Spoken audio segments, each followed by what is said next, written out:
Приветствую всех на канале Магия Песка. Мои дорогие зрители, меня зовут Ольга, и сегодня для вас я сделаю отсыпочку на такую тему.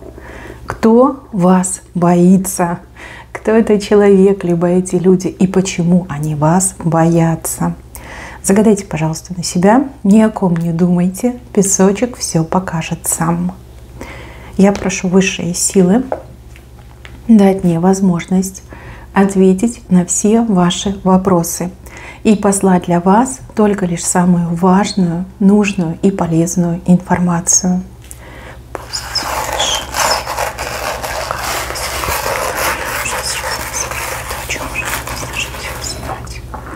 Ох, ничего себе! А вы же страшная женщина. У вас тут какой-то прям демоница и видят ваши враги. Они от вас защиту делают. Господи, спаси и сохрани, что в мире творится. Видят вас с рогами и хвостом. От вас летучие, вот они, видите, летучие мыши летят, а эти ваши враги просто вот несчастные жертвы, себя чем-то окуривают, овеивают, да, лишь бы от вас защититься. Смотрите, змея уползает, кошка бежит, прям шарахаются все от вас. Да что же вы за женщина такая? Вы что, своих так врагов довели до ручки? Боятся вас, боятся ваши враги. С ума сойти, я такого давно не видела. Считают, что вы просто воплощение какого-то демонического зла. Считают, что вы настолько опасны, настолько страшны, что нужно тут 7 кругов защиты от вас подставить, и то не поможет. Смотрите, что-то зажигают, какие-то свечи защитные зажигают, вот овеивают, окуривают себя. Змею напугали, кошку напугали, паук он бежит, смотрите. Все от вас бегут, вы для них самый страшный в мире человек. Знаете, хочется взять карты в руки. Я просто хочу понять, почему ваши враги так вас боятся. Но это враги, это явно враги. Люди, у которых руки грязные. Грязные руки по самые плечи. Они явно что-то делали. Я так понимаю, что это не работало с вами, да, на вас это не легло. Возможно, к ним вернулась, и они такие: точно, она демоница. Вот, поэтому надо от нее защищаться. Давайте проверим. Слушайте, ну ужас какой-то, ну что происходит? Может, вы и правда черный маг? Да, эти ваши враги, как эти наивные дети, решили вас магией погубить, а вы сама магией живете. Ну, либо вы светлый маг, да. Светлый маг, который умеет делать мощные обратки врагам. Да, смотрите, защищаются от вас. Вот она, змея, видите, уползает. Вот она, кошка, убегает. Вот он, паук, пятится от вас, пятится куда подальше. Почему враги вас боятся? Почему? Почему? Почему враги вас боятся? Ну, давайте еще одну карту. О, понятно. Смотрите, вас показывают медведя. Возможно, медведь – это ваш родовой тотем. Ваши враги, вот как я сказала, видят вас демоницей. Ну, тут лиса, да, потому что в этой колоде нету карты демон. Есть лиса. Считают, что вы невероятно коварная, что вы невероятно хитрая, что вы такая вот прям... на такие страшные вещи способны, что они, бедненькие, там просто в себя прийти не могут. Ну, а на самом деле вы медведь, вы сильный человек, вы мощный, энергетика у вас очень сильная. Вы с любым злом справиться можете, да? Но они же не хотят этого признавать. А им легче думать, что вы хитрая лиса, что вы вот прям выкручиваетесь. И те обратки, которые на них летят, они как бы очень болезненные, да, вот эти возвраты, откаты. И поэтому эти ваши враги там просто в панике, в истерике, слезы черные льют, не знают, что им бедным делать. И еще эти враги считают, что какой-то мужчина за вами стоит. Сильный мужчина. Мужчина, который вот обладает физической силой, который может просто вот пришибить, да, прибить их может. Вот еще почему-то мужчину боятся. Может быть, у вас защитник есть, а вы об этом не знаете. Либо какой-то мужчина ходил, разбирался с вашими врагами, прижал их к стенке и сказал: еще раз, да, и я вас тут всех поломаю. По кусочкам разберу и куда-нибудь выкину. Еще какие-то слова о вас ходят, как, знаете, сплетни, слова. Вот люди друг другу, может быть, говорят, либо переписка идет какая-то. Переписка о том, что вы какая-то невероятно удачливая, фартовая, что вы, ну вот из любой беды не только выберетесь, но и обыграете, что вам удача придет. Вот об этом люди говорят. Считают вас очень и очень везучим человеком, да, вот которому, ну, буквально вот клевер везде идет. Ну и могила – это то, о чем думают ваши враги, что вы их сведете в могилу, что вы настолько сильны, что задумали их погубить, что им ничего не светит, кроме могилы, ну, грубо, да, что вы в любой гроб последний гвоздь забьете и там же своих врагов и оставите. Мне вот все-таки идет, что обратки пошли, обратки. Может быть, на вас какую-то страшную порчу делали, и не одну, и ничего не сработало. А наоборот, у тех, кто делал, у них беды начались, у них проблемы начались. Поэтому и такой дикий страх идет. Давайте посмотрим, почему на вас порча не ложится. Даже интересно стало. Слушайте, у меня прям... у вас сильнейшая защита рода. Дерево, род, семья. Вот не зря я вам сказала, что вы маг, да? Скорее всего, в вашем роду были очень сильные маги, либо люди, служители культа, которые просветленными были, которые в своем служении для своих потомков вот эту привилегию под защитой быть выслужили. Собака, вас берегут, вас действительно берегут, вас ревностно охраняют. И ну вот как я сказала, да, вот кто на вас нападает, их потом кусает. Вот то, что они на вас насылают, оно же их и кусает. У вас душа чистая, душа ребенка, ничем не запятнанная, на вас грехов нет. Понимаете? А если человек чистый и безгрешный, никакое зло на него не ляжет. Такого человека нельзя погубить магией, нельзя погубить колдовством. Но не ложится, потому что не за что зацепиться. Вы абсолютно гладкая, гладкая, понимаете? А магии нужно за что-то зацепиться, чтобы как этой раковой опухоли разрастаться. Вот, сильный род, чистый род, заслужили. И вы, как ребенок, душа ребенка у вас чистая и светлая. Поэтому магия вас не берет. Вот, так своим врагам и скажите. А то они, смотрите, у вас тут демоницей показывают. Но надо же, кому сказать. Ужас, ужас. Тут такое, знаете, шепотом друг другу про вас говорят, что вы исчадие ада, что вы такая страшная, да, в гневе, что нужно вас оббегать 10-й дорогой. Ну вот досталось, этим врагам досталось, теперь они на себя пытаются ставить защиту. Наверное, это защита против обратки, но они-то думают, что это не обратка, это вы типа колдуете. Но на самом деле от обратки нет защиты. Если уж ты виноват, то будешь отвечать, то на тебя и ляжет. Кстати, ложится не только на самого человека, кто делал, но и на родную кровь ложится. Вот есть же, что дети отвечают за грехи родителей. Вот оно, понимаете, вот оно и работает. Пытаются себя защитить, но ничегошеньки не сработает. Враги вас боятся, да. Враги, недоброжелатели, те, кто пытался вас погубить, те, кто пытался вам навредить, они вас очень сильно боятся, до слез боятся, панически боятся.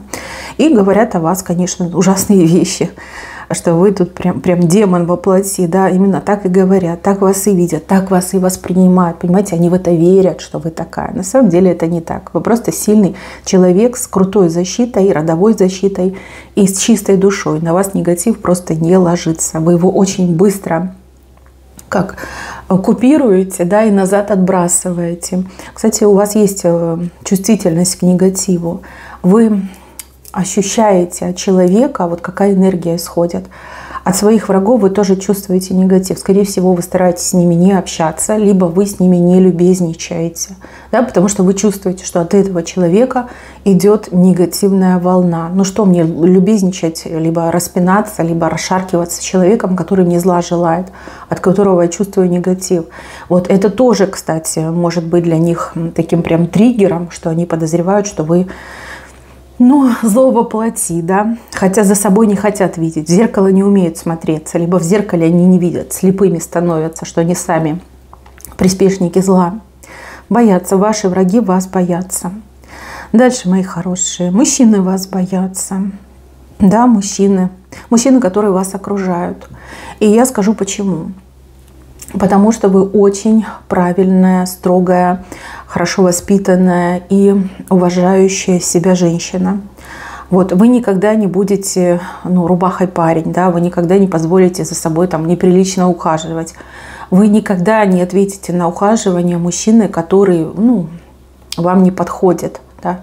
Вы не любите себя раздавать. Вы себя бережете либо для одного определенного мужчины. Тут, возможно, вы замужем, да, и вы, подальше от греха держитесь, да, блюдете свое достоинство. И также может быть, что вот люди, которые вас окружают, они очень невоспитанные, и для них это нормально, да, нормально там эти внебрачные связи, для них это нормально менять партнеров как перчатки, да, и вы просто всем видом показываете, что вы это презираете, что вы это не принимаете. Вот. Мужчины боятся, потому что у вас взгляд холодный. У вас такой взгляд, как будто бы насквозь смотрите, как будто бы мысли читаете, как будто бы все про этого мужчину знаете, да, вот, что на самом деле он думает, что на самом деле он чувствует и чего он на самом деле хочет. Мужчины не выдерживают вашего взгляда. Даже самый сильный, крутой мужик не выдержит вашего взгляда. Вот в прямом смысле слова. Скорее всего, вы это тоже знаете и без меня, и без моей отсыпки. Вы так можете посмотреть, что у них, понимаете, там сердце в ледышку превращается. И вот этот лед просто до пяточек доходит. Замораживаете, да? Особенно если там мужики слишком гулящие, пьющие, вообще на дух не переносите. Вот, поэтому они вас боятся, они на вас смотрят как на богиню красоты. Но при этом никто из них не рискует к вам подойти. И еще, скорее всего, тоже идет молва о том, что вы такая женщина, как крепость, да, которую невозможно взять, невозможно подчинить себе. Вы такая неприступная, недоступная, что аж голова кружится и зубы мужикам сводит. Очень желанная, но невероятно недоступная и неприступная. Кстати, тут еще и женщины показаны, женщины, которые вас не одобряют, считают, что вы слишком надменная, да? Что вы себе такой имидж создали, на самом деле, что вы ничем от них не отличаетесь. Скорее всего, какие-то гулящие женщины, разгульные, вульгарные, вот они как бы не могут приблизиться к вашему стандарту, к вашему идеалу, но чтобы себя хоть как-то там обелить в своих же глазах, они начинают придумывать, что нет, она вот такая. Но эти женщины никогда вам в глаза не скажут, потому что знают, что вы попросите ответить за каждое слово. Может быть, были какие-то моменты, вы с кем-то выясняли отношения, и это прям было очень показательно и запомнилось другим людям. И теперь многие вот прям помалчивают, да, сдерживают себя, потому что не хотят вам попасть под горячую руку. Да, боятся. Девушки, женщины, у меня к вам вот вопрос. Кто у меня замужем? Кто у меня с парнем встречается либо живет? Вы знаете, что ваш парень вас побаивается, либо ваш муж вас побаивается? Сейчас скажу почему. Вы такой человек, вы ложь за версту чувствуете. И вашему мужу либо парню очень сложно приходится иногда, когда нужно выкручиваться, когда нужно оправдываться. Вот как-то невозможно вам соврать, невозможно вас обмануть, потому что вы сразу это чувствуете. И у вас такой вот ум, как логическая цепочка мышления идет, что вы любой обман можете вот прям по ниточкам и распустить, да? И вот мужчина, он, если ему нужно соврать, либо ему нужно там прикинуться, либо как-то вот вильнуть, ему так страшно становится. Он тоже не может вам смотреть в глаза в моменты, когда он вам врет. Либо он, наоборот, как, знаете, в заморозку впадает и таким испуганным взглядом на вас смотрит. Он не может вам соврать, потому что вы сразу же правду узнаете, потому что вы его ответить заставите, скажете: эх ты, паразит, да, воспитываете, скорее всего, его. Ну да, боится вам врать, боится, что вот прям в какой-то момент будет нужно, а не получится, да. Вот, есть такое. Прям чувствуете, вы его чувствуете, и не только его, вы и других людей чувствуете. Вот кто вам врет, вы всегда это чувствуете. Сложно, да, с вами сложно общаться, но с вами и легко общаться. Если вот честный человек с вами общается, то вообще никаких проблем нет. А вот если кто-то врать пытается, то вы тут спуску не даете. Вы очень жестко можете прям спросить, да, человека, который вам врет. И еще, мои хорошие, вот между вами и вашим любимым человеком такой момент, что вы как наперед знаете, предсказываете, предвидите. Может быть, это ваша интуиция, может быть, это, опять же, логика, да. Мужчина вас побаивается, потому что считает, что вы немножко не от мира сего. Вы действительно вот поражаете точностью в своих предсказаниях. И также по поводу людей вы практически никогда не ошибаетесь, то есть в принципе не ошибаетесь, да? Вот вы ему говорите, там, не общайся с тем, он обманет, либо тот мошенник, этот предатель, это то, это все, несерьезный. И мужчина потом это все наяву, да, получает. И он всегда думает: господи, откуда она знает? Ну как она узнала? Да? Она этого человека не видела. Она по моим рассказам смогла определить, что этот человек обманщик, да, либо там предатель, что там не выполнит свои обязательства. Вот это еще его добивает. Ему так страшно, что вы все про него знаете, что ему, бедненькому, там ни шага куда-нибудь в сторону нельзя сделать, потому что вы сразу все узнаете. Он даже женщин каких-то избегает. Ну вот просто общение с женщинами избегает, потому что вот прям уверен, что вы об этом узнаете и что вы ему предъявите. Да, вот чисто там дружеское общение, либо приятельское общение, там на работе, например, там ходит угрюмый. Если какая-то женщина, коллега подходит, он от нее как от огня бежит, да, потому что боится, что вы все это узнаете и будете ему предъявлять, и ему придется оправдываться. Такое есть, да. Так, еще показываю человека, имя на букву «Л», ну, либо фамилия на букву «Л». Это может быть и мужчина, и женщина. Я не могу вам тут четко сказать, потому что с левой стороны это человек на букву «Л». Вот как-то вышел из вашей жизни, либо стремится выйти из вашей жизни, потому что этот человек перед вами очень сильно виноват. Вина, очень большая вина лежит на этом человеке. И этот человек, не имея в себе силы прийти, там, упасть на колени, признаться, попытаться все изменить, там, выпросить ваше прощение, там, что-то исправить, да, решил сбежать, либо уже сбежал из вашей жизни. Вот, возможно, вы переживаете за этого человека, либо вам этого человека не хватает, но на самом деле этот человек перед вами очень сильно виноват. И человек очень сильно боится, что вы заставите ответить. Тут даже вплоть до того, что вы можете в полицию обратиться, либо в суд пойти. Да? Вот настолько сильно виноват, и вина прям настолько сильно серьезная, что ответственность прям может быть даже и уголовная, либо какой-то огромный штраф. Вот человек на букву «Л». Это не у всех отыграется, а у кого-то конкретного. Этот человек пропал, либо пропадет в ближайшее время, потому что очень сильно перед вами виноват. И вот этот страх гонит этого человека из вашей жизни. Пропадет, значит, и виноват. Не смог в себе найти, либо не смогла в себе найти силы прийти и покаяться, да? Упасть на колени и покаяться. Но есть и другая новость, что через время все равно все раскроется. И тот, кто перед вами виноват, он ведь все равно ответит, либо она все равно ответит.